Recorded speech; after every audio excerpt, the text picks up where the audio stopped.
My parents laughed when I said I'd buy property in Manhattan. Sophia, you work at a coffee shop, my mother said, shaking her head. You'll rent for the rest of your life. 3 years later, I was standing in a penthouse overlooking Central Park, holding golden keys while my realtor smiled and said, "Congratulations, Miss Chen, it's all yours." But what happened between that crushing conversation and this impossible moment? The truth is stranger than any success story you've heard. I'd love to know which corner of the globe you're watching from. And if this story speaks to you, make sure to subscribe.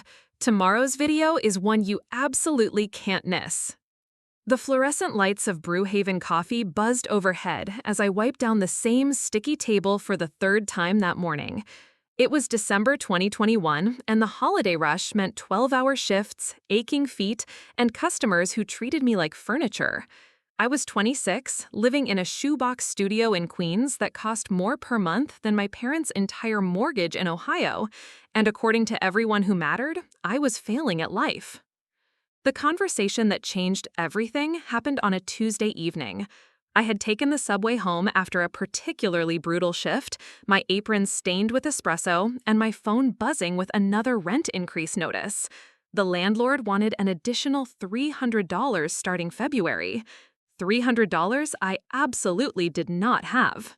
I called my parents from my fire escape, the only place in my apartment where I could get decent cell reception. The sounds of Queens traffic mixed with my mother's voice as I explained my situation. "Maybe it's time to come home, sweetheart," Mom said, and I could hear the relief in her voice. "You've given New York a try. There's no shame in admitting it's not working out." "I'm not giving up," I told her, watching a pigeon struggle with a piece of trash on the building across from mine. "I just need to figure out how to make more money." My father's laugh crackled through the speaker. He'd been listening on their kitchen extension. "Sophia, honey, you need to be realistic. You work at a coffee shop. Do you know what Manhattan real estate costs? Even a tiny apartment would take your entire salary just for the down payment. And don't even think about buying something. You'll rent for the rest of your life, just like most people your age." "Your father's right," Mom chimed in. "Home ownership isn't for everyone anymore, especially not in New York. Maybe you could find a nice rental back here in Columbus, something affordable." The words stung because they contained just enough truth to hurt. I was barely scraping by, had no savings to speak of, and my college degree in art history had proven about as valuable as they'd predicted it would be. But something in their dismissive tone, the casual way they wrote off my dreams, lit a fire in my chest. "I'm going to own property in Manhattan," I said, surprising myself with the firmness in my voice. The silence that followed lasted so long I thought the call had dropped. Finally, Dad cleared his throat. "Sophia, a studio apartment in Manhattan costs more than our house. You'd need to save for decades just for a down payment, assuming you could even qualify for a mortgage." "You'll never own property there," Mom added gently, as if she was explaining something obvious to a child. "It's just not realistic for someone in your situation." After we hung up, I sat on that fire escape for another hour, my breath forming small clouds in the December air. Their words echoed in my head, mixing with every doubt I'd ever had about my choices. Maybe they were right. Maybe I was delusional for thinking I could make it in the most expensive city in America while earning minimum wage plus tips. But then I remembered why I'd come to New York in the first place. It wasn't just about the city itself, though I loved the energy and the possibilities that seemed to hang in the air like humidity in summer. It was about proving to myself that I could build something from nothing, that I didn't have to follow the safe, predictable path my parents had mapped out for me.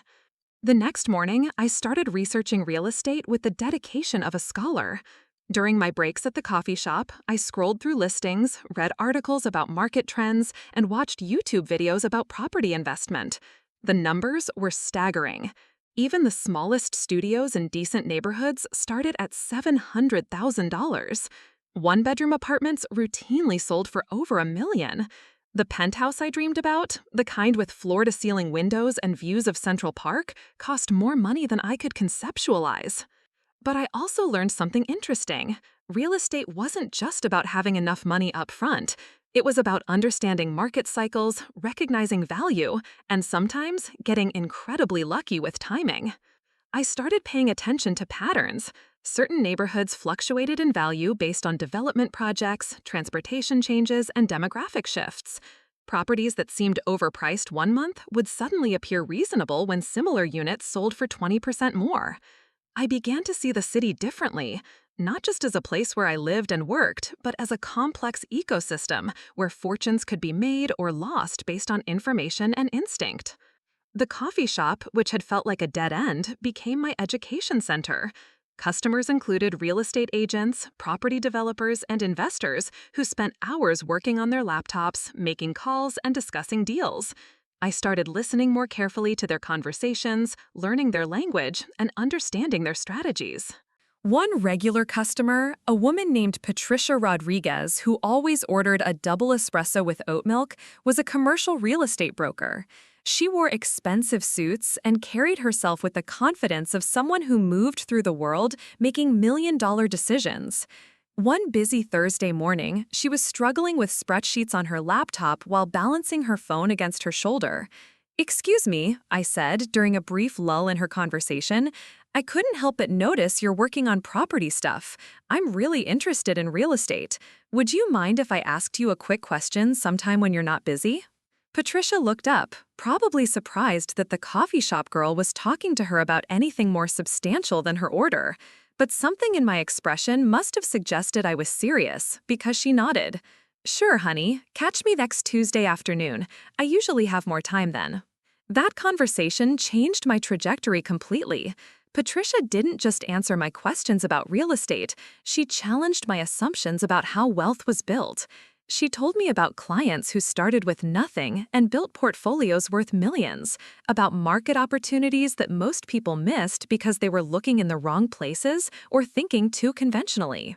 "The biggest mistake people make," she said, leaning back in her chair while I cleaned tables nearby, "is thinking they need to have money to make money. Smart investors use other people's money. They find deals that make sense, then figure out how to finance them." She explained concepts I'd never heard of. House hacking, where you buy a multifamily property and rent out units to cover your mortgage. Hard money loans for quick purchases. Partnerships with established investors who provided capital in exchange for sweat equity and deal-finding skills. "But here's the real secret," Patricia said, lowering her voice like she was sharing state secrets. "Information is everything. The people making serious money aren't smarter than everyone else. They just know things before other people do. They understand which neighborhoods are about to change, which properties are undervalued, which owners are motivated to sell quickly." I started spending my free time walking through different Manhattan neighborhoods, not as a tourist, but as a student. I learned to spot signs of gentrification before they became obvious. New coffee shops in previously overlooked areas, young professionals walking dogs where families used to predominate, construction permits for luxury developments in transitional zones. The more I learned, the more I realized my parents' perspective was based on conventional thinking. They saw real estate as something you saved for over decades, then purchased when you finally had enough money accumulated. But that approach assumed everything would stay the same, that prices wouldn't continue rising faster than most people could save. I needed a different strategy, something that accounted for the reality of New York's market dynamics. I needed to find a way to get in the game while properties were still accessible, rather than waiting for perfect financial circumstances that might never come. My opportunity came from an unexpected source, a conversation I overheard between two customers discussing a property auction. Apparently, the city periodically auctioned properties for unpaid taxes, and sometimes incredible deals were available for buyers who knew what they were doing. I spent the next 3 weeks learning everything I could about tax lien auctions, foreclosure sales, and distressed property purchases. The process was complicated and risky, but it offered a potential path to property ownership that didn't require traditional financing or massive down payments. The first auction I attended was intimidating. Professional investors crowded a municipal building conference room, armed with thick folders of research and decades of experience. I felt completely out of place in my coffee shop uniform, having come directly from work. But I stayed anyway, taking notes and trying to understand the rhythm of the bidding, the strategy behind different approaches, and the way experienced buyers evaluated properties in real time. I didn't bid on anything that first day, but I learned more about real estate in 3 hours than I had in months of online research. Walking home that evening, my phone rang. It was Mom, calling with her weekly check-in. "How are things going, sweetheart?" she asked. "Any thoughts about moving back home? Your father saw a nice apartment complex near the mall that has reasonable rents." I looked around at the Manhattan street where I stood, people rushing past with purposes I couldn't fathom, buildings reaching toward a sky lit by millions of windows, energy crackling through the air like electricity before a storm. "Actually, things are going really well," I told her. "I'm learning a lot about real estate. I think I'm getting close to finding something." The pause that followed felt familiar. "Sophia," Mom said carefully, "please don't get your hopes up too high. We just don't want you to be disappointed when reality sets in." But I was already disappointed. I was moving towards something I couldn't yet name, driven by a certainty that felt stronger than fear. My parents saw impossibility where I was beginning to see probability. They focused on all the reasons why something couldn't work. I was becoming obsessed with finding the one way it could. A lot of love and effort went into bringing this story to life. If you're enjoying it, we'd be so grateful if you'd subscribe to our channel. Now, back to where we left off. The auction that changed everything happened on a rainy Thursday in March 2022. I had requested the morning off from Brewhaven, telling my manager I had a dentist appointment. The lie felt necessary because explaining that I was bidding on Manhattan real estate would have sounded absurd to everyone, including myself. The property was a narrow 4-story building in the Lower East Side, wedged between a vintage clothing store and a dim sum restaurant. The listing described it as mixed commercial and residential, which I'd learned was code for complicated but potentially profitable. The building had been abandoned by its previous owner after accumulating $60,000 in unpaid property taxes over 3 years. I had spent 2 weeks researching everything about that address. The commercial space on the ground floor had housed a failed art gallery, but the neighborhood was rapidly changing. A luxury hotel was under construction 2 blocks away, and several high-end restaurants had recently opened on adjacent streets. Most importantly, the residential units upstairs were rent-stabilized, meaning they generated steady income while offering potential for significant value appreciation. My research had uncovered something the other bidders might have missed. The building sat on a corner lot that was zoned for development up to 12 stories. With the right renovation and city approvals, someone could potentially add floors, dramatically increasing the property's value. But that would require substantial capital and development expertise I didn't possess. What I did have was a different kind of opportunity. Patricia had introduced me to a strategy called wholesaling, where you control a property through a contract and then sell that contract to an end buyer for a fee. If I could win the auction and immediately flip the contract to a developer, I might earn enough profit to fund my next, bigger purchase. The auction room buzzed with quiet intensity. Serious bidders sat with poker faces, occasionally whispering to associates or making notes on their phones. I recognized several faces from previous auctions, professional investors who attended these events like some people go to work. Bidding started at $75,000, which seemed impossibly low for a Manhattan building until you considered the risks involved.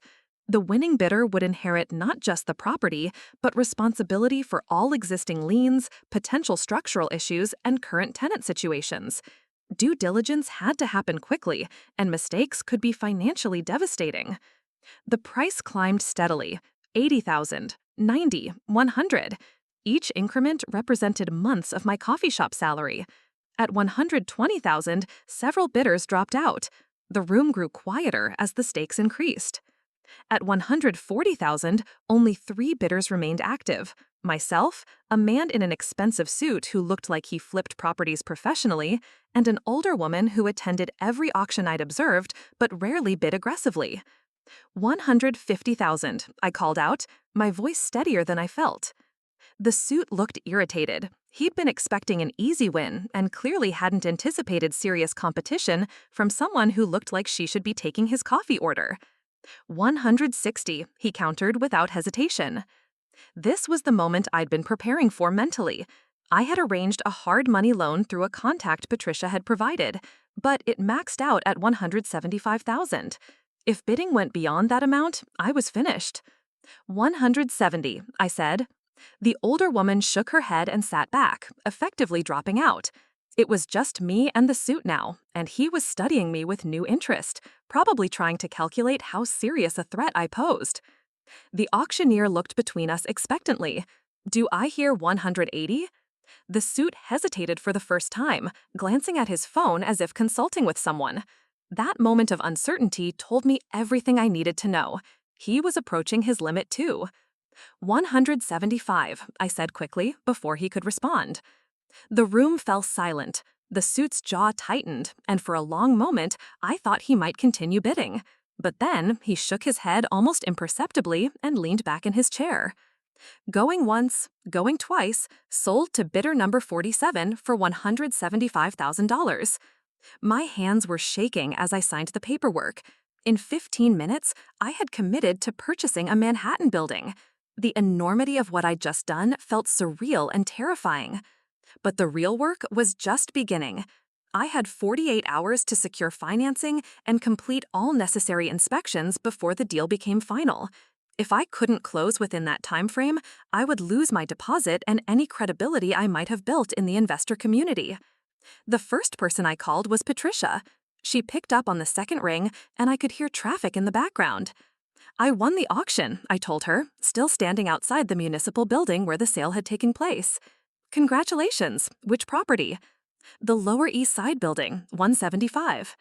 There was a pause. Sophia, that's a great price for that location. What's your exit strategy? This was the crucial question. Buying the property was only step one. I needed to either renovate and rent it for cash flow, flip it quickly for profit, or find a development partner who could maximize its potential. I had already identified 3 potential buyers through Patricia's network. The first was a developer who specialized in converting older buildings into luxury condos. The second was an investment group that focused on rental properties in gentrifying neighborhoods. And the third was a restaurant owner looking to expand his operations who might want the commercial space plus the cash flow from residential units. Over the next 36 hours, I barely slept. Property inspections revealed structural issues that would cost approximately $50,000 to address, but also confirmed that the building was fundamentally sound and well-positioned for renovation. The residential units were currently vacant, but could rent for substantial amounts once updated. Most importantly, my research about development potential proved accurate. The developer I'd targeted, Marcus Williams, agreed to meet me at the property on Friday morning. He arrived in a black Tesla, wearing construction boots and carrying a tablet loaded with architectural software. "Walk me through what you see here," he said after we'd toured all 4 floors. I explained my research about the zoning possibilities, the neighborhood transformation happening around us, and the rental potential of the existing units. Marcus listened carefully, occasionally making notes or asking specific questions about my due diligence process. "You've done solid homework," he admitted. "This location has serious upside. The question is whether you want to hold it long-term or cash out now." We negotiated for 2 hours. Marcus offered to buy my contract for $40,000 profit, giving me a total return of 23% in less than a week. Alternatively, he proposed a partnership where I would retain 20% ownership while he handled development and financing. The safe choice was taking the quick profit. $40,000 would pay off my hard money loan, cover all associated costs, and leave me with enough capital to bid on larger properties at future auctions. It was more money than I'd ever possessed at one time. But the partnership option offered something more valuable than immediate cash: education and relationships that could compound over time. If Marcus successfully developed the property, my 20% stake could eventually be worth several $100,000. I chose the partnership. Walking back to Queens that afternoon, I called my parents to share the news. I had bought and essentially sold a Manhattan building in the same week, securing both immediate profit and long-term investment potential. "That's wonderful, sweetheart," Mom said, though I could hear the worry in her voice. But isn't this all very risky? What if something goes wrong? Things could definitely go wrong, I admitted, but they could also go very right, and I'm learning from people who've done this successfully for years. Dad's voice came through the speaker. Just be careful, Sophia. These deals that sound too good to be true usually are. But I was already moving beyond their caution. Over the following months, the partnership with Marcus exceeded every projection. The Lower East Side continued its transformation, and property values in our immediate area increased by 28%. Our building, once fully developed, would be worth nearly triple what I'd originally paid. More importantly, I had proven to myself and the investor community that I could identify opportunities, execute deals, and manage risk effectively. Marcus began bringing me other potential partnerships. Patricia introduced me to additional contacts. My network expanded from zero to dozens of professionals who saw me as a serious player rather than a coffee shop employee with unrealistic dreams. By October 2022, I was splitting my time between Brewhaven and real estate activities. The coffee shop provided steady income and health insurance, but property deals were generating substantially more money. I was approaching a decision point where I would need to choose between safety and potential. The choice became clear when Marcus called with an opportunity that would change everything forever. The opportunity Marcus called about was unlike anything I'd encountered before. A family estate in Midtown was being liquidated after a lengthy legal battle between siblings. The property consisted of an entire floor of a pre-war building on East 57th Street, just blocks from Central Park. The asking price was $3.2 million, which should have put it completely out of my reach. But there was a catch that made other buyers hesitant. The estate required a quick closing within 30 days, and the apartment needed extensive renovation. Most importantly, it came with a sitting tenant whose lease couldn't be broken for another 18 months. The rental income from that tenant was barely covering building maintenance fees, making the investment appear cash negative on paper. Everyone's looking at this wrong, Marcus explained over coffee at a diner near the property. They see problems, I see solutions. The tenant situation is actually an advantage if you know how to structure the deal correctly. He spread architectural drawings across our table, pointing out details that transformed my understanding of the space. The apartment was currently configured as 5 small rooms with outdated layouts, but the original floor plan showed it had once been 2 separate luxury units. With proper renovation, it could be converted back into 2 high-end apartments, each worth significantly more than the current asking price for the entire floor. Here's the real opportunity, Marcus continued. The tenant is paying month-to-month rent that's locked in at 1970s rates because of rent stabilization laws. But if we renovate the other half of the floor first, we can relocate them to the updated space at market rates, then renovate their current area. Everyone wins. The financial structure he proposed was complex but brilliant. Through a combination of hard money loans, private investors, and seller financing, we could control the property with relatively little money down. My role would be project management and tenant relations, while Marcus handled construction and permitting. Our Lower East Side partnership had generated enough profit to cover my portion of the initial investment. But the timeline was intimidating. 30 days to close meant no time for extended due diligence or second guessing. We would need to move fast and trust our research. I spent the next week practically living at the New York Public Library, researching everything about the building, the neighborhood, and comparable sales. The property had been in the same family since 1968, when Manhattan real estate was a fraction of current values. The original owners had been art dealers who used part of the space as a gallery, which explained some of the unusual architectural features. More importantly, I discovered that several units in the same building had sold recently for prices that supported our projected values. A smaller apartment 2 floors below had gone for $2.8 million after renovation. A penthouse unit had sold for over $6 million. Our floor, once properly developed, would fall somewhere in that range. The current tenant, Mrs. Elena Vasquez, had lived in the apartment for 12 years. She was a retired piano teacher whose rent had remained affordable due to stabilization laws, but who expressed frustration about the space's deteriorating condition. When I met with her to discuss our renovation plans, she was surprisingly receptive. "I've been asking the old owners to fix things for years," she told me, gesturing toward windows that didn't close properly and a kitchen that belonged in a different century. "If you can give me a modern apartment for reasonable rent, I'd be happy to cooperate with your plans." This conversation was crucial because tenant cooperation would determine whether our timeline was realistic. Mrs. Vasquez agreed to temporarily relocate to a hotel we would provide while construction happened in her section, in exchange for a beautifully renovated space and a modest rent increase that still kept her payments well below market rate. The closing process was intense. 3 different lawyers reviewed contracts that seemed to grow longer every day.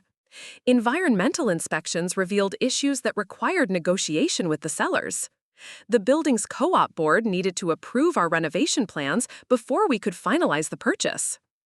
2 days before closing, our primary lender backed out due to concerns about the project timeline.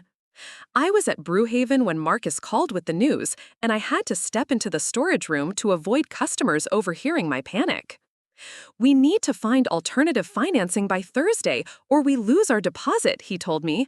"That's $60,000 down the drain, plus all the money we've spent on inspections and legal fees." But Patricia had taught me that setbacks were just puzzles requiring creative solutions. I spent that evening calling every contact I'd made through our previous deals. By Wednesday morning, I had arranged bridge financing through a private investor who specialized in short-term real estate loans. The terms were more expensive than our original deal, but they kept us in the game. The closing day felt surreal. I sat at a conference table surrounded by lawyers, accountants, and real estate professionals, signing documents that transferred ownership of prime Manhattan real estate. The sellers seemed relieved to finally resolve their family dispute. The lawyers methodically reviewed every clause and contingency. Marcus smiled confidently, but I could see the stress in his eyes too. When the final signatures were complete, we owned one of the most expensive apartments I'd ever imagined stepping foot inside. The renovation began immediately. Marcus had assembled a team of contractors who specialized in high-end residential projects, and they worked with precision that impressed even the building's management company. Walls came down to reveal original architectural details that had been hidden for decades. Hardwood floors, once refinished, proved to be museum-quality parquet. Windows, properly restored, offered breathtaking views of the city skyline. But the real transformation was happening in my own life. I had quit the coffee shop, not dramatically or with grand speeches, but quietly after giving proper notice. My manager was disappointed but unsurprised. "I could tell your heart wasn't in slinging coffee anymore," she said on my last day. My parents' reactions were mixed when I told them about leaving Brewhaven to focus entirely on real estate. "Are you sure this is sustainable?" Mom asked during one of our weekly calls. "What happens if the property market crashes?" "What happens if it doesn't?" I countered. "What if I spend years playing it safe and miss the opportunity to build something significant?" Dad was more direct. "Sophia, you're gambling with money you can't afford to lose. This sounds like those house flipping shows on TV, where everything goes perfectly until it doesn't." But their concerns felt increasingly irrelevant as our project progressed ahead of schedule and under budget. The apartment was transforming into something spectacular, and early inquiries from potential buyers were exceeding our most optimistic projections. 6 months after closing, we had completed renovation of the first unit. The space was stunning: 12-foot ceilings, restored moldings, a chef's kitchen with top-end appliances, and a master suite with walk-in closets that were larger than my old queen studio. The asking price was $4.2 million. It sold in 11 days. Mrs. Vasquez moved into her renovated section, which featured modern amenities while preserving the character she loved about her longtime home. Her new rent was 40% below market rate for comparable units, and she cried when she saw the finished space. "I never dreamed I'd live somewhere so beautiful," she told me, running her hands along granite countertops that reflected afternoon light streaming through restored windows. The second unit took 4 additional months to complete, but the results were even more impressive. We had learned from the first renovation, refining details, and improving efficiency. This unit sold for $4.6 million, closing just 3 days before Christmas 2023. When all expenses were calculated, our total profit was nearly $2 million. My share, after Marcus took his fees and we paid all investors, was $640,000. I was 28 years old, officially wealthy by any reasonable standard, and ready for the deal that would prove my parents wrong in the most spectacular way possible. The penthouse opportunity came through a connection I never saw coming. Mrs. Vasquez had a nephew, Diego, who worked as a doorman at one of the most exclusive buildings on Central Park West.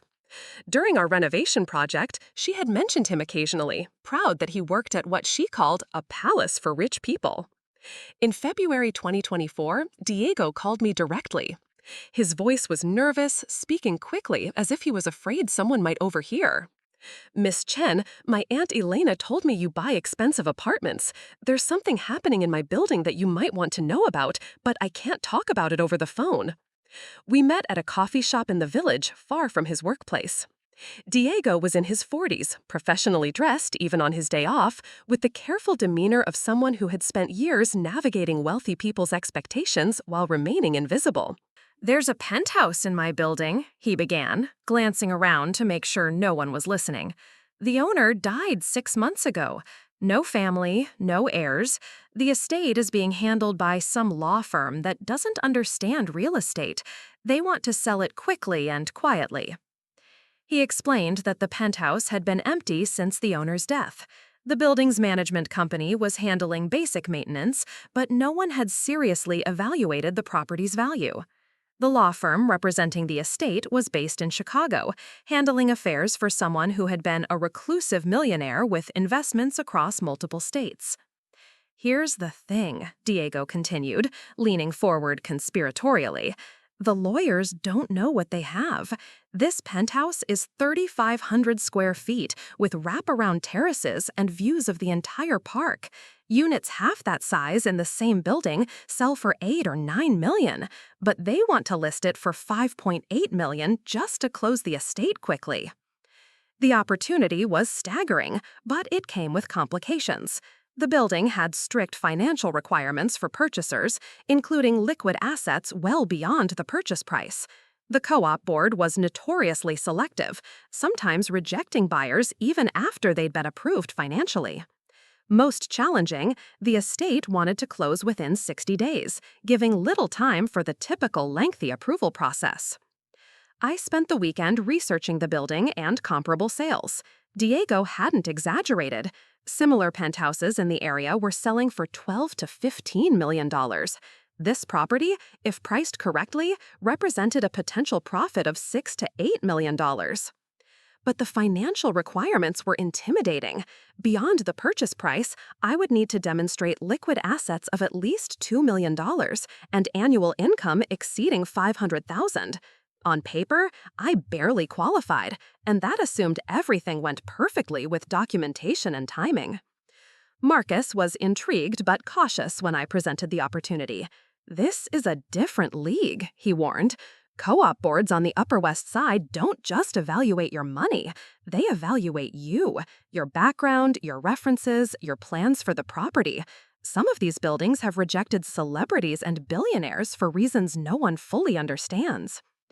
We developed a strategy that leveraged every connection and credential I had built over the previous 2 years.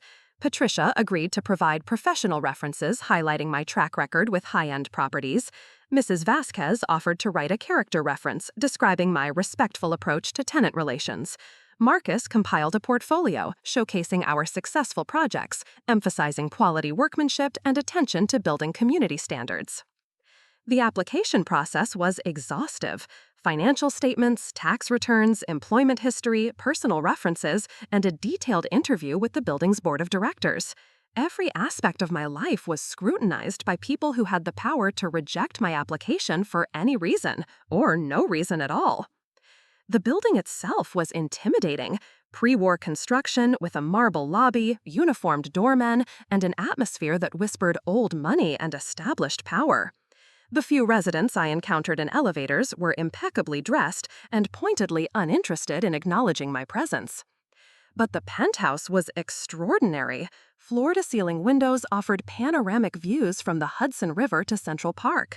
The wraparound terrace was larger than most Manhattan apartments, with space for gardens, dining areas, and entertaining. The interior layout flowed seamlessly from room to room, with architectural details that spoke of craftsmanship from an era when money was no object. Standing in that space, imagining myself living there, felt both thrilling and surreal. 3 years earlier, I had been wiping tables at a coffee shop, dismissed by my parents as unrealistic for dreaming of property ownership. Now I was seriously considering purchasing one of Manhattan's most desirable residences. The board interview took place on a Tuesday evening in March. 5 residents, all appearing to be in their 60s or 70s, sat across a mahogany table in the building's private meeting room. Their questions probed not just my financial qualifications, but my intentions, my lifestyle, my understanding of the building's culture and expectations. Miss Chen asked the board president, a woman whose jewelry probably cost more than most people's cars, "You're quite young to be purchasing property at this level. How do we know you're prepared for the responsibilities that come with residence in a building of this caliber?" I had prepared for this question, but the answer came from genuine conviction rather than rehearsed talking points. I understand that living here means being part of a community with high standards. My previous projects have always focused on respecting the character and quality of existing spaces while improving them thoughtfully. I see this penthouse not just as a home, but as a responsibility to maintain something special. The interview lasted 90 minutes. They asked about my business practices, my renovation plans, my understanding of co-op regulations, and my long-term intentions for the property. By the end, I felt cautiously optimistic, but the board's expressions remained unreadable. 3 weeks later, Diego called with news. "They approved of you," he said, barely containing his excitement. "The board voted unanimously. They were impressed with your references and your approach to previous projects." The closing process moved with surprising efficiency. The Chicago law firm was eager to complete the estate settlement, and all parties were motivated to avoid delays. Final inspections revealed the penthouse was in excellent condition, requiring only cosmetic updates to modernize systems and decor. On closing day, I sat in a conference room overlooking Central Park, surrounded by lawyers and real estate professionals, signing documents that would make me the owner of a Manhattan penthouse worth more than most people could earn in several lifetimes. When the last signature was complete, the estate attorney handed me a set of golden keys. "Congratulations, Miss Chen. You're now the owner of one of the most desirable properties in Manhattan." Walking through my penthouse for the first time as its owner, I called my parents from the wraparound terrace, the city spreading out below me like a glittering promise. "Mom, Dad, I have some news," I began, watching sunset light reflect off hundreds of windows across Central Park. "What's that, sweetheart?" Mom asked, her voice carrying the usual mixture of love and concern. "I just bought a penthouse in Manhattan. I'm standing on my terrace right now, looking at Central Park." The silence that followed was so long I thought the call had dropped. Finally, Dad's voice came through, barely above a whisper. "Sophia, are you serious?" "Dead serious. $5.8 million, 3,500 square feet, views of the entire city, everything you said I'd never be able to afford." I could hear Mom crying softly in the background, and when Dad spoke again, his voice was thick with emotion I'd never heard before. "Sweetheart, we were wrong. We were so wrong about everything." The months following the penthouse purchase brought changes I hadn't anticipated. Living in one of Manhattan's most exclusive buildings opened doors to a world I'd only observed from the outside. Neighbors included tech executives, entertainment industry figures, and old money families whose names appeared on museum wings and university buildings. But the real transformation wasn't social, it was professional. Word spread quickly through Manhattan's tight-knit real estate community about the young woman who had identified and secured a dramatically undervalued penthouse. Developers, investors, and brokers who had never taken my calls before suddenly wanted meetings. The first major opportunity came from an unexpected source. Mrs. Chen, no relation, despite sharing my surname, lived 3 floors below my penthouse and had built a portfolio of luxury properties across Manhattan over 30 years. She was in her 70s, sharp as a blade, and worth an estimated $50 million. We met by accident in the building's elevator, where she complimented the subtle renovations I was making to the penthouse common areas. That casual conversation led to coffee, which led to her proposing something extraordinary. "I've been watching your career with interest," Mrs. Chen told me over tea in her apartment, which was decorated with art that belonged in museums. "You have instincts that can't be taught and courage that's increasingly rare. I'm looking for someone to eventually take over my operations." Her portfolio included 12 properties, ranging from luxury condos to commercial buildings, generating over $2 million annually in rental income. She wanted to gradually transition ownership to someone who would maintain her standards while expanding the business strategically. "I don't have children interested in real estate," she explained. "Most young investors today are focused on quick profits rather than building something lasting. You seem different." The partnership she proposed was structured as a gradual transition. I would manage day-to-day operations while learning her systems, tenant relations, and long-term strategies. Over 5 years, I would earn increasing ownership stakes in exchange for performance and capital contributions. Eventually, I would inherit majority control of the entire portfolio. The opportunity was staggering, but it also meant abandoning the independent path I'd been building. Instead of developing my own deals from scratch, I would be stepping into an established operation with existing relationships, systems, and expectations. I spent weeks wrestling with the decision. Marcus encouraged me to accept, arguing that learning from someone with Mrs. Chen's track record was invaluable. Patricia was more cautious, warning that partnerships with established operators sometimes limited younger investors' growth potential. The deciding factor came during a dinner party Mrs. Chen hosted for her business associates. The guest list included some of Manhattan's most successful real estate professionals, people whose names appeared regularly in industry publications and society pages. What struck me wasn't their wealth or connections, but their approach to business. They fought in decades rather than months, focusing on sustainable value creation rather than quick profits. Properties weren't just investments to them, they were legacies being built for future generations. "Real wealth isn't about making money," explained Jonathan Miller, who owned a significant portion of the financial district. "It's about creating systems that generate value long after you're gone." The young people flipping properties for quick profits will be broke when the next market downturn hits. But well-chosen assets, properly managed, create generational wealth. I accepted Mrs. Chen's partnership offer with one modification. Instead of gradually transitioning into her existing portfolio, we would combine our resources to acquire larger, more ambitious projects. This approach would let me continue growing while benefiting from her experience and connections. Our first joint venture targeted a 12-unit building in the West Village that had been family-owned for 60 years. The owners were aging and wanted to sell, but they were more concerned with preserving the building's character than maximizing profit. They had rejected multiple offers from developers who planned to gut renovate and flip individual units. Mrs. Chen's reputation in the community proved invaluable.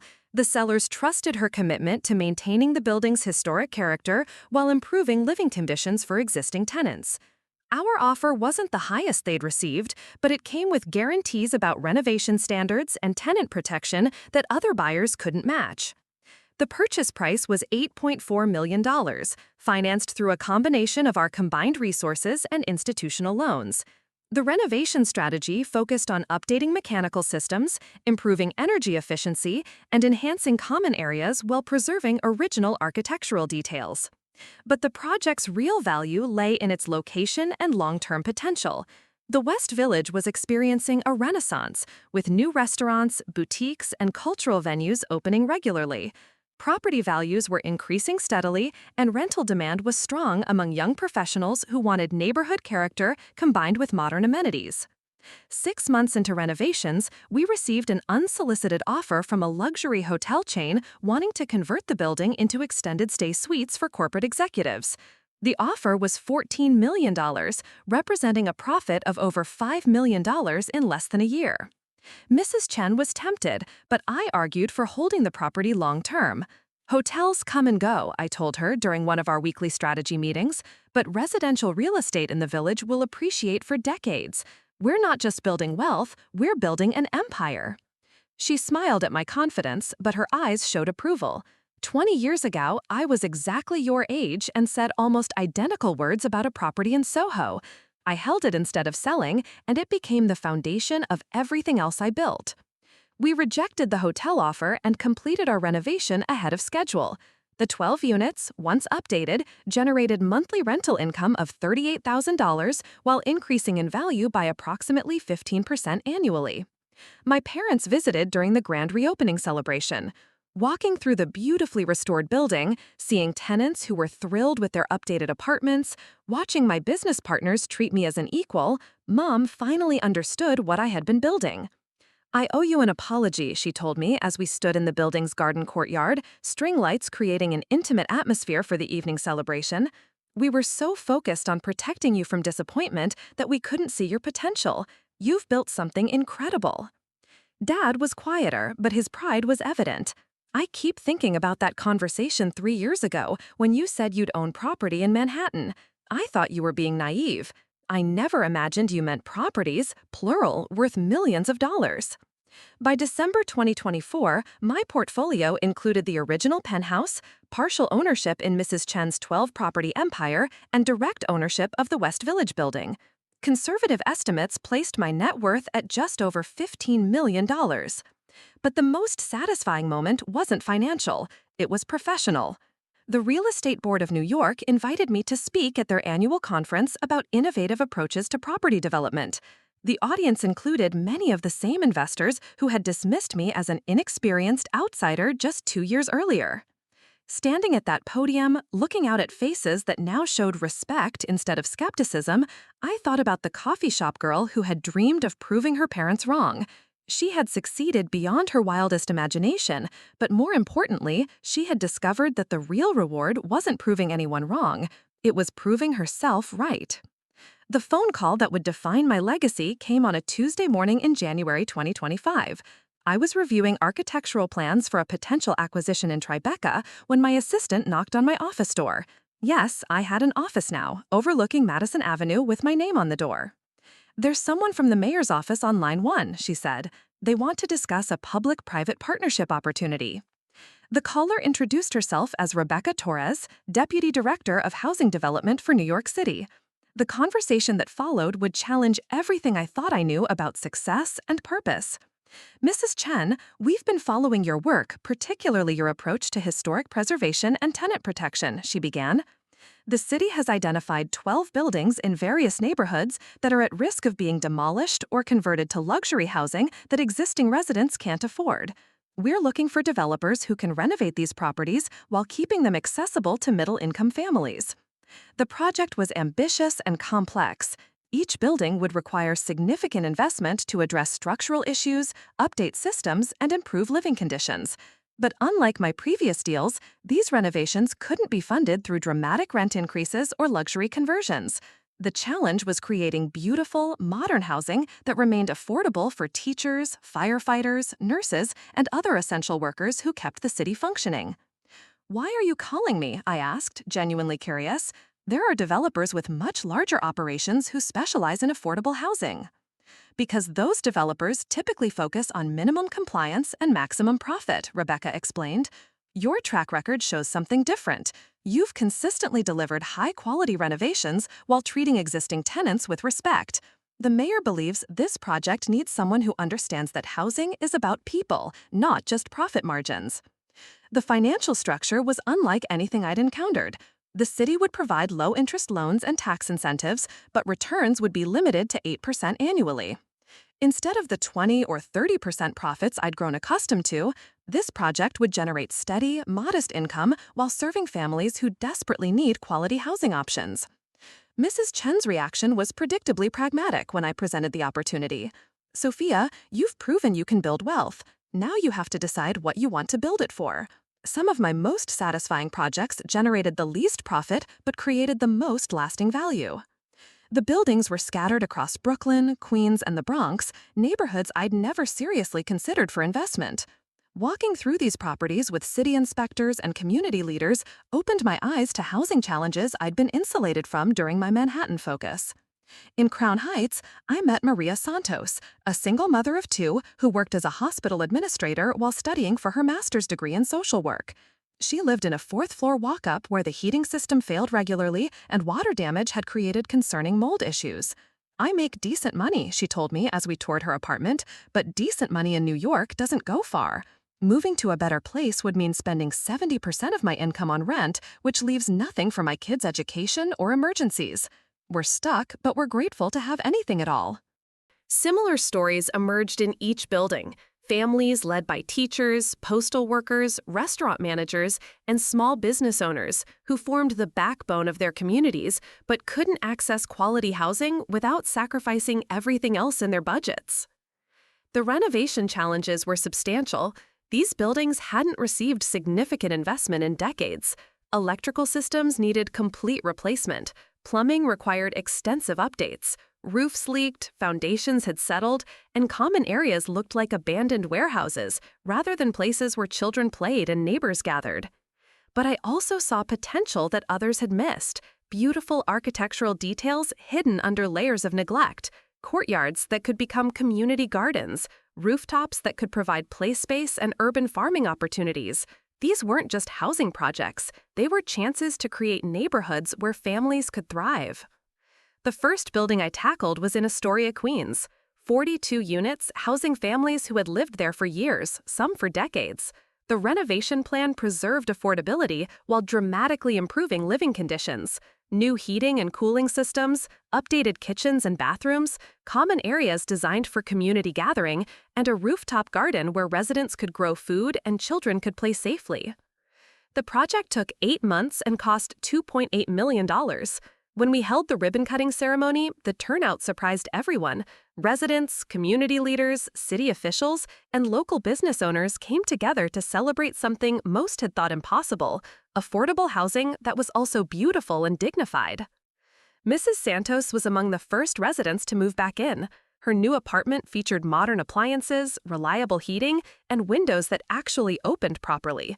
But what moved me most was watching her kids discover the rooftop garden, their faces lighting up as they realized they had outdoor space to call their own. "This isn't just an apartment," she told me during the celebration. "This is hope. My children can grow up here knowing they deserve beautiful things, safe spaces, and communities that invest in their futures." The success in Astoria led to commitments for all 12 buildings in the city program. Each project presented unique challenges, but the pattern was consistent: significant upfront investment, creative problem-solving, and outcomes that transformed not just buildings, but entire blocks. By fall 2025, I was managing a portfolio worth over $30 million, generating returns that supported both my lifestyle and reinvestment in community development projects.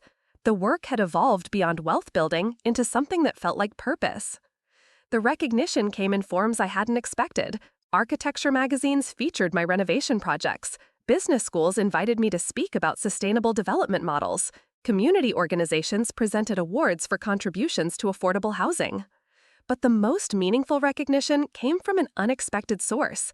Diego, Mrs. Vasquez's nephew, who had first told me about the Penthouse opportunity, called one evening with news that stopped me cold. "My Aunt Elena passed away peacefully last week," he told me, "but before she died, she asked me to give you something." We met at the same coffee shop where he'd first shared the Penthouse tip. He handed me a handwritten letter in Mrs. Vasquez's careful script.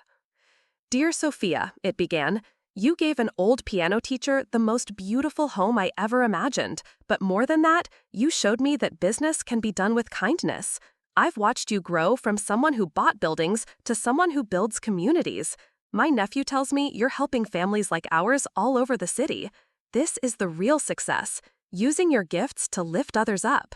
Thank you for proving that the American dream is still possible for people willing to work for it."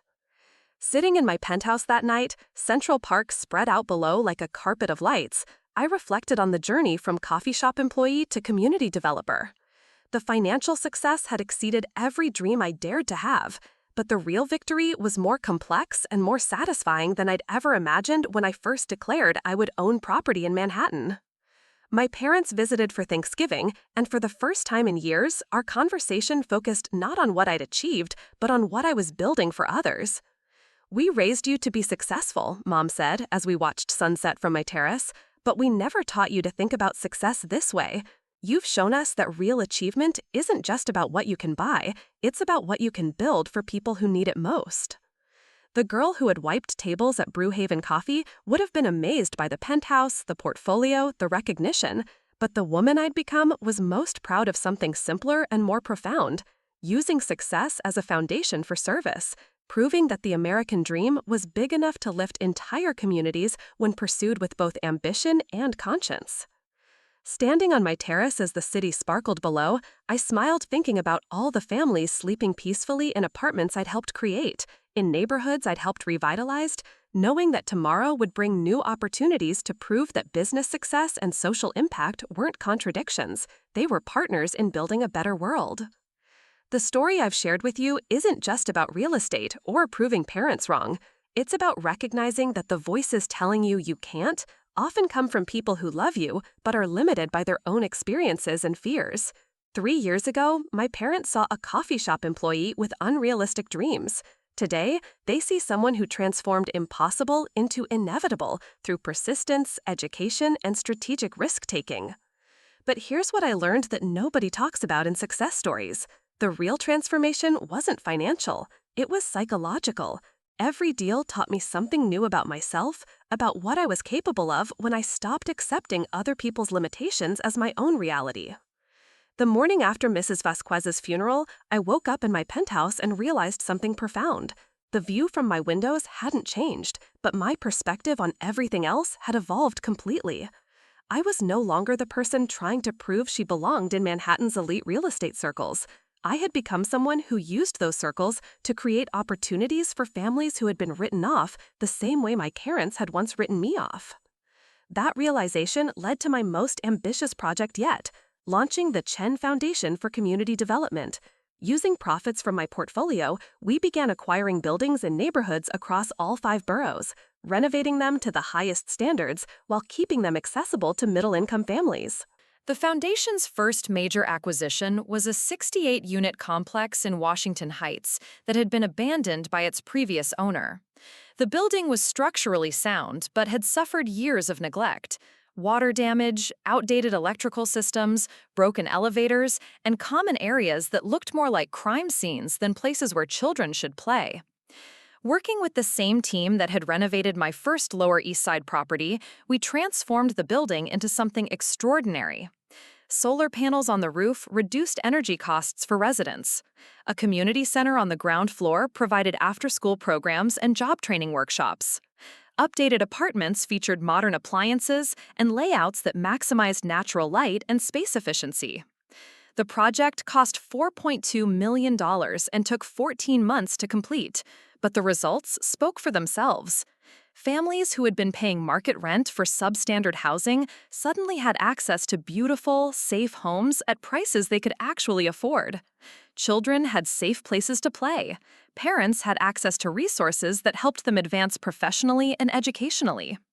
The ribbon-cutting ceremony drew over 300 people, including residents, community leaders, and city officials.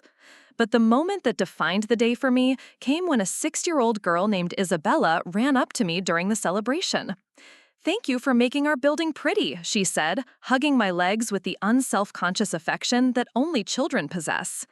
"My mom says you made it so we can stay here forever." Standing there, surrounded by families celebrating their new homes, I thought about the conversation that started this entire journey. My parents' words, "You'll rent for the rest of your life," had been intended as protection, warning me away from disappointment they believed was inevitable. But those same words had become the fuel that powered everything I accomplished afterward. The foundation expanded rapidly. By early 2026, we were managing 12 buildings across the city, housing over 400 families while generating enough revenue to fund continuous expansion. Each project followed the same principle: create beautiful, dignified housing that people could afford, then use the success to fund the next opportunity. But the work also revealed challenges that went beyond real estate. Many residents needed job training, childcare, financial literacy education, and healthcare access. Beautiful apartments were important, but they were just one piece of what families needed to build stable, prosperous lives. That's when I partnered with local organizations to create comprehensive support systems. The foundation began offering financial planning workshops, helping residents understand credit, savings, and investment strategies. We partnered with community colleges to provide job training programs in high-demand fields. We worked with healthcare providers to establish clinics in our buildings. The approach was holistic. Instead of just providing housing, we were creating ecosystems where families could thrive across multiple dimensions of their lives. The success attracted national attention. Urban planning conferences invited me to speak about sustainable community development. Business magazines featured the foundation as an example of profitable social entrepreneurship. Universities began teaching case studies based on our renovation and community building strategies. But the recognition that meant the most came from an unexpected source. The coffee shop where I had worked, Brewhaven, reached out to invite me back for their 5th anniversary celebration. Walking through the door where I had spent so many shifts, wiping tables and serving customers, felt surreal. My former manager, Sarah, greeted me with genuine warmth. "I always knew you were destined for bigger things," she said, though I suspected she was being kind. "The way you studied real estate listings during your breaks, asking customers about their businesses, always learning something new. You were hungry." The current employees were curious about my story, particularly how I had transitioned from service work to property development. I shared the same advice Patricia had given me years earlier. Information is everything, relationships matter more than capital, and persistence can overcome almost any obstacle. The most important thing, I told them, is to stop accepting other people's definitions of what's possible for you. The customers who treated you like furniture, the family members who tell you to be realistic, the society that suggests your current circumstances define your future potential, none of them know what you're capable of achieving. One young woman, probably about the age I had been when I first declared my intention to own Manhattan property, raised her hand. "But what if everyone says you're being unrealistic? What if the goals you want seem impossible given where you're starting from?"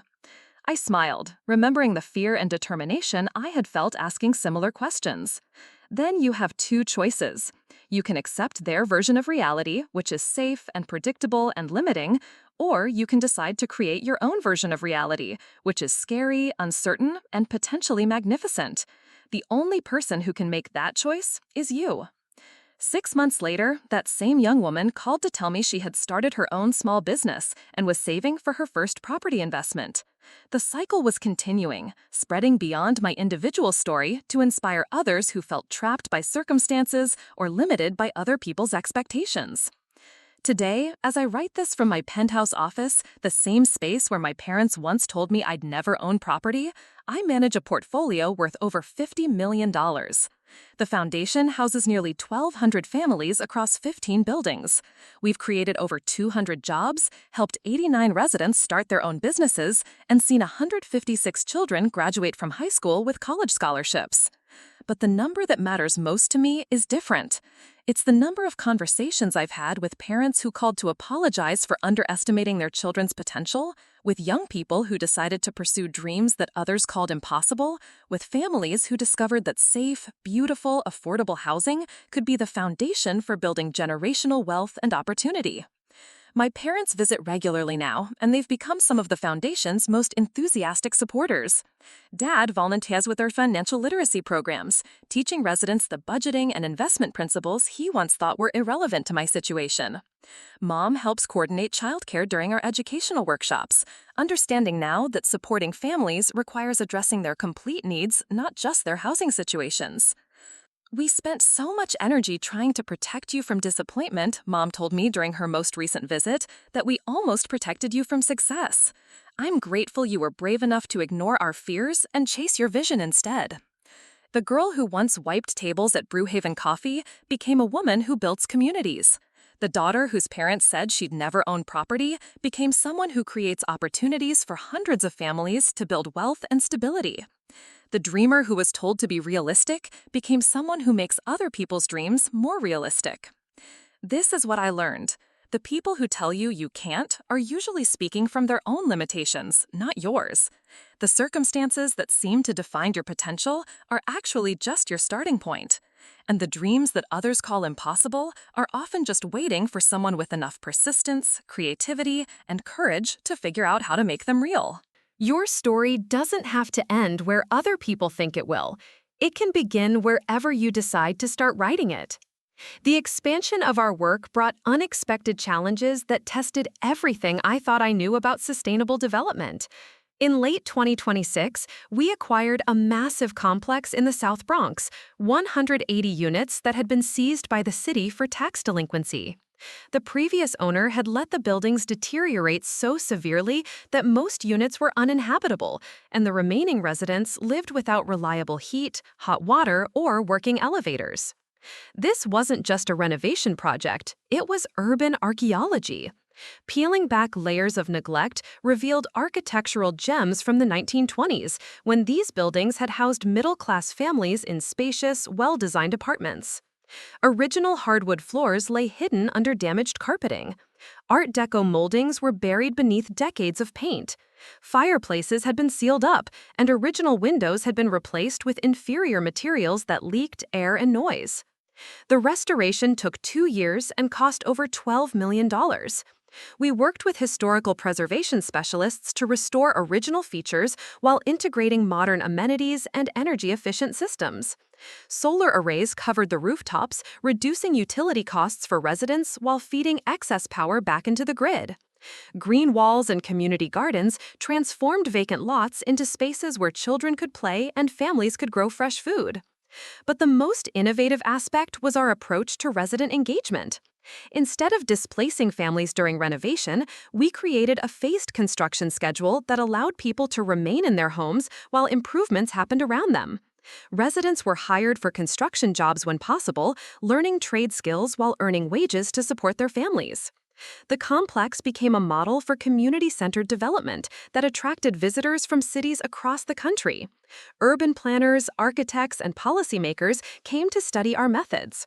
International delegations toured our facilities to understand how public-private partnerships could create affordable housing without sacrificing quality or community character. One visitor who particularly impacted me was Dr. Michael Robinson, a housing economist from Howard University who had spent 30 years studying urban development patterns. After touring our South Bronx complex, he pulled me aside for a conversation that changed my understanding of the work we were doing. "What you've created here goes beyond housing," he told me as we stood on a rooftop garden overlooking the transformed neighborhood. "You've demonstrated that affordable development doesn't have to mean substandard development. These buildings prove that families with limited incomes deserve the same design quality, environmental sustainability, and community amenities that wealthy residents take for granted." His words helped me articulate something I had felt but couldn't fully express. The foundation wasn't just building apartments. We were challenging fundamental assumptions about who deserved access to beautiful, healthy living environments. Every project became a statement that zip code and income level shouldn't determine someone's access to dignity, safety, and opportunity. This philosophy attracted partnerships with major corporations looking to demonstrate social responsibility. Google funded technology centers in our buildings, providing residents with high-speed internet access and digital literacy training. Bank of America supported financial literacy programs that helped families build credit and savings. Local hospitals established satellite clinics that brought healthcare directly into our communities. The corporate partnerships generated additional revenue streams that funded expansion while providing services residents desperately needed. Children had access to after-school programs with state-of-the-art computers. Parents could attend evening classes to earn professional certifications. Seniors had healthcare providers who understood their specific needs and cultural backgrounds. By 2027, the foundation was managing 23 buildings, housing over 2,800 families. Our annual budget exceeded $30 million, funded through a combination of rental income, corporate partnerships, government grants, and returns from my original real estate portfolio. We employed 147 people directly, from property managers to social workers to maintenance technicians, most of whom lived in the communities we served. The success created new pressures I hadn't anticipated. Media attention brought scrutiny from critics who questioned whether our model was truly scalable or simply dependent on my personal wealth and connections. Academic researchers wanted to study our outcomes to determine whether improvements in residents' lives could be measured and replicated. Government officials pushed us to expand faster, arguing that housing crises in other cities needed immediate solutions. Managing growth while maintaining quality became my primary challenge. Each new building required months of planning, community engagement, and construction oversight. Hiring and training staff who shared our values and understood our mission was an ongoing process. Balancing financial sustainability with social impact meant constantly evaluating trade-offs between profitability and affordability. The pressure culminated in a decision that would define the foundation's future direction. The Department of Housing and Urban Development offered us a contract to develop affordable housing in 12 cities across the country. The opportunity was enormous, potentially housing over 10,000 families while receiving federal funding that would guarantee long-term financial stability. But accepting the contract would mean standardizing our approach, reducing the community-specific customization that made each project unique. Federal regulations would limit our flexibility in design, resident services, and partnership structures. We would become part of a bureaucratic system that prioritized compliance over innovation. After months of deliberation, involving input from residents, staff, community leaders, and board members, we declined the federal contract. Instead, we committed to deeper investment in the communities we already served, focusing on quality over quantity and sustainable impact over rapid expansion. This approach attracted a different kind of recognition. The MacArthur Foundation awarded me a fellowship for innovative approaches to urban housing that demonstrate how private enterprise can address social challenges without sacrificing financial sustainability. The United Nations invited me to speak at a global conference on sustainable development goals, sharing our model with housing advocates from dozens of countries. But the honor that moved me most came from an unexpected source. The residents of our South Bronx complex organized a surprise celebration for the Foundation's 5th anniversary. Over 500 people gathered in the community center we had built, representing families from across all our properties. The evening featured performances by children who had grown up in our buildings, speeches by parents who had started businesses with our support, and testimonials from seniors who had found community and purpose in our programs. Local restaurants, many owned by our residents, provided food that reflected the incredible cultural diversity of our communities. The keynote speaker was Maria Santos, the single mother I had met during my first affordable housing project in Crown Heights.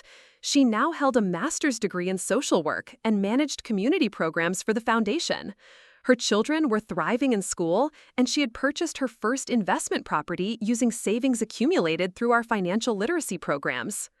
5 years ago, I thought my life was defined by limitations, she told the crowd, her voice carrying across the packed room. Limited income, limited housing options, limited opportunities for my children. But Sophia and this foundation showed me that limitations are often just starting points.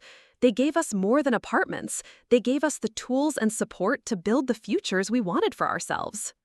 Standing at the back of that room, watching families celebrate milestones that had seemed impossible just years earlier, I thought about the journey from that first conversation with my parents. Their words about never owning property had been intended to manage my expectations, to protect me from what they saw as inevitable disappointment. But what they couldn't have imagined was that their skepticism would become the catalyst for something much larger than individual property ownership. It sparked a journey that led to creating opportunities for thousands of families, demonstrating that business success and social impact weren't contradictory goals. They were complementary forces that could lift entire communities when aligned properly. The foundation continues growing, but now the growth is measured in lives changed rather than just properties acquired. We track children's academic achievement, parents' career advancement, families' wealth accumulation, and communities' overall health and stability. These metrics tell a story that goes beyond real estate into the realm of social transformation.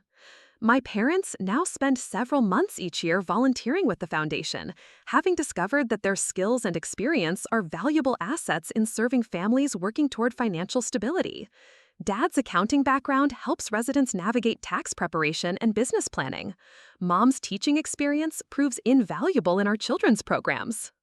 We spent so many years thinking success meant avoiding risk, Dad told me during a recent visit, watching children play in a rooftop garden that hadn't existed when the conversation started.